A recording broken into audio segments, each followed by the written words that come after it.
Hey, I'm vlogging with you right now. I'm vlogging with you. I got you on my video camera right now. Okay. We're simultaneously flowing. What's going on with you? Well, thank God and thank all the people who moved yesterday to do what they needed to do. Yes. And thanks for the people who did before that, because we had open polls and we had people who couldn't vote and were still trying to help other people vote, and people were still doing whatever they could do. I'm very, very, I don't know, I feel like I'm proud to be an American for, I don't want to say the first time, but definitely one of the most important times in my lifetime.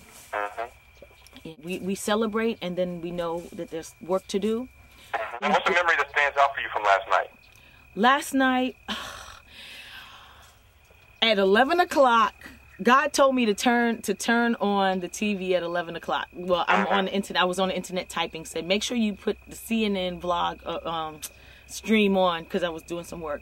God said, do it at 11 o'clock, and I was like, okay, whatever. And you know how you do. You're like, yeah. And then at 11 o'clock, that's when they said, I was like, my jaw just dropped. I couldn't even breathe, and I called my mom, and I'm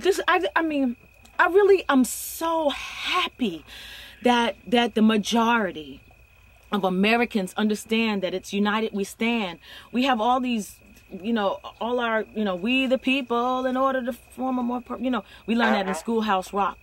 All that stuff actually can mean something when we adhere to it. It's a blessing, and when we understand that there's strength in numbers, that love can conquer all, that we didn't have a war. There was no war right here.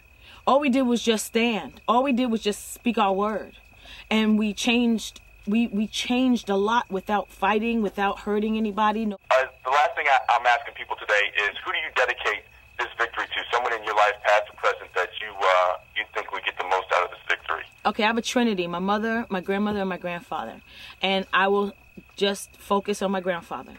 My grandfather was in the military, and he was a chef, a professional chef, as well as he was on the line, and he had to walk through and do other things. And he actually was a professional chef. He cooked for Eisenhower. And we have photos and everything. Is kind of sexy. But anyway, one story he told me was there was this one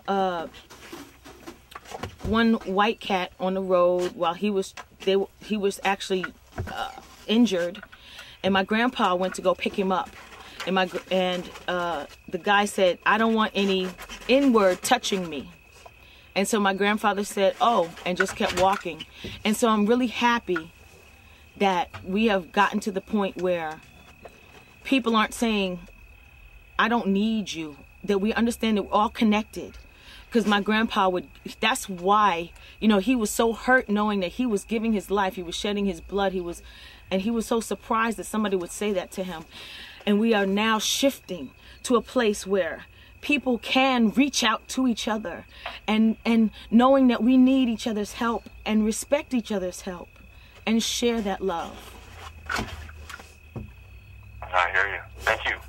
Thank you. Thank you for sharing, and thank you for doing the work that you've been doing. And thank you, oh my goodness, LB. Thank you, LB. You are keeping it live. That was kind of hot how you said that. I'm going to record that and play it in a loop. Thank you, girl. All right, peace. All right. Let me know when you get back to NY. All right. All right, bye. Later.